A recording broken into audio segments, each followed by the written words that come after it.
Now we will come to question number 3.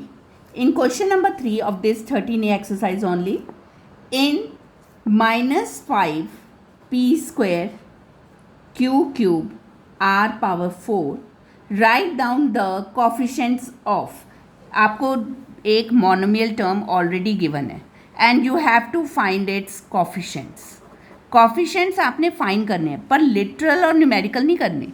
What you have to find, यहाँ पे आपको terms दी हुई हैं, फर्स्ट सेकंड थर्ड, ये टर्म दी हुई हैं, उनका आपको कॉफिशेंट बताना है. See how you will do this. If I am taking the second part, we have to find the coefficient of 5pq square. 5pq square का आपने कॉफिशेंट बताना है. आप कैसे करोगे? टर्म क्या दी हुई थी, पहले जो टर्म है उसको लिखो, -5p square q cube r4, and किसका कॉफिशेंट फाइंड करना है, उसको आपने इससे डिवाइड करना है. Like this you will divide. ऐसे आपने कटिंग करनी है. डिवाइड मतलब कटिंग करोगे ना. अब 5 से 5 कैंसिल, एक p से एक p कैंसिल हो गए, यहाँ पे 1p बचा. q स्क्वायर से यहाँ पे कट कर दो तो यहाँ पे 3 में से 2 गए, कितने बचे? 1. और r4 नीचे नहीं थी तो कोई कटिंग नहीं हुई. सो व्हाट इज लेफ्ट, क्या बचा ऊपर? एक तो माइनस साइन भी बचा, p बचा क्योंकि p की पावर 1 थी, एक ही p था नीचे, एक p आपने ले लिया. इसमें भी यहाँ पे 3q थे और यहाँ पे थे 2, तो कितने q बचे न्यूमरेटर में? 1. एंड r4 की कोई कटिंग नहीं हुई सी, तो ये this will be your answer. This is a coefficient of 5pq square. 5pq square का कॉफिशेंट आपने कैसे निकाला? जो आपको मोनोमियल टर्म गिवन थी उससे आपने, जो गिवन टर्म है उससे आपने डिवाइड कर दिया. कटिंग करके, जैसे वेरिएबल्स की कटिंग कैसे करी आपने, यहाँ पे 2 थे, यहाँ पे 1 था, तो ये कट होके कितना बचा यहाँ पे? 1. ऐसे यहाँ पे q कितने थे? 3, और नीचे कितने थे? 2. So you will cut it and what is left here? 1. Like this you will do it. I am taking one more part, fourth part. In fourth part it is given PQR. अब PQR का coefficient find करना है. Same, पहले तो जो term थी वो लिखो, -5p square q cube r power 4, और नीचे आप क्या लोगे अब? PQR. अब p से कट हुआ, यहाँ पे 1p बचा, 1q कट हुआ, यहाँ पे कितने बचे? 2. एक q ही तो कैंसिल हुआ, यहाँ से एक r कैंसिल हुआ, तो यहाँ पे कितने बचे? r 3. So what is a coefficient? Coefficient of PQR will be, क्या क्या बचा वो लिख दो. -5 था, 1p is left, कितने q बचे हैं? 2. So q square, and how many r's are left? 3. तो r 3. So this will be your answer. Okay, one more part I will take it and rest part you will do it. Sixth part, 5q cube r. Same, पहले आपने क्या लिखना है, जो term given है p square q cube r power 4 and divided by 5q cube r. 5 से 5 cancel, p यहाँ पे नहीं है तो कैंसिल नहीं होगा.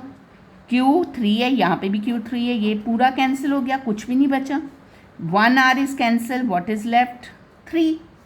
सो coefficient of 5q cube r will be -p square, q cube तो कट हो गया था पूरा, and r cube. So this will be your answer. Like this you have to solve question number 3.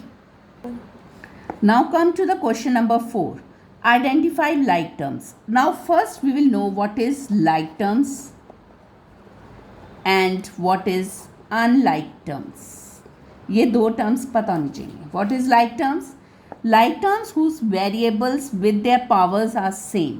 जो टर्म्स के variable और powers same होती हैं, they are like terms. Like 7x square y, 3x square y. x square y है यहाँ पे भी x square y है, so this is a like term. और 4y 3y, this is a like term. Or you can write -3 x y square और -4y square x, this is also like term. Why? क्योंकि यहाँ पे भी y की power square है, here also y power is square, here is x and here also x. आगे पीछे ये वेरिएबल्स हो सकते हैं, but the powers should be the same. उनकी पावर्स सेम होनी चाहिए. That is a like term. If I am taking 3x square y and 7xy square, तो ये आपकी लाइक टर्म्स हैं? No, because here x power is square and here x power is 1. यहाँ पे y की power 1 है, यहाँ पे y की पावर स्क्वेयर है. एक भी वेरिएबल अगर सेम ना हो दोनों टर्म्स में, they are unlike terms. So this is like and unlike terms. If in question number 4 I am taking the second part, 3x 4xy minus yz 1/2zy, you have to find the like terms in this. ये x है, x वाली कोई term है इसमें? No. So this will be not a like term. 4xy कौन सी term है ये? xy वाली, और xy वाली ये दोनों भी नहीं है. So this is also not a like terms. So which will be the like term? This is yz, this is zy. Here y is 1, here also y is 1, here z is 1, here also z is 1. So like terms आपकी कौन सी होंगी इसमें? -yz and half of zy. आपने powers भी देखनी है और वेरिएबल्स भी सेम होने चाहिए, then only it is a like term. अगर आपके वेरिएबल्स भी अलग हों, जैसे 7y 3z, this is also unlike terms because variables are different. One last part I will tell you, fourth. It is given ab square c, ac square, c square ab, b square ac, a square bc and cab square. Now from here we have to find like terms.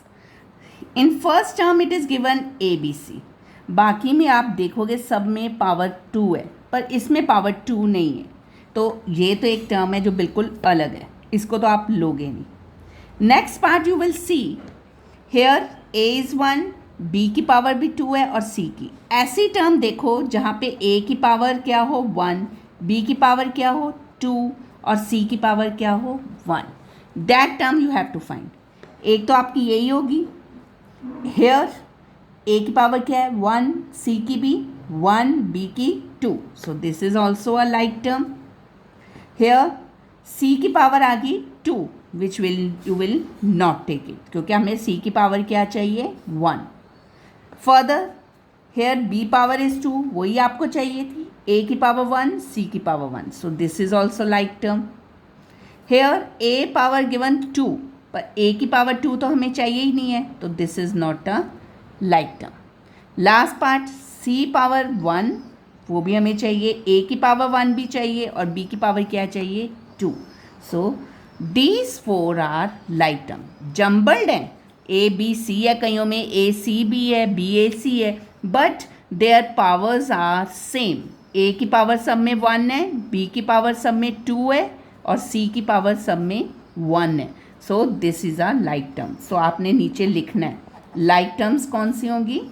A B square C, A C B square, B square A C and C A B square. This will be your answer. So today only question number 1 to 4 you have to revise. सारी जो चीज़ें मैंने आपको समझाई हैं एक बारी अच्छी तरह समझो, then only we will go further. Thank you.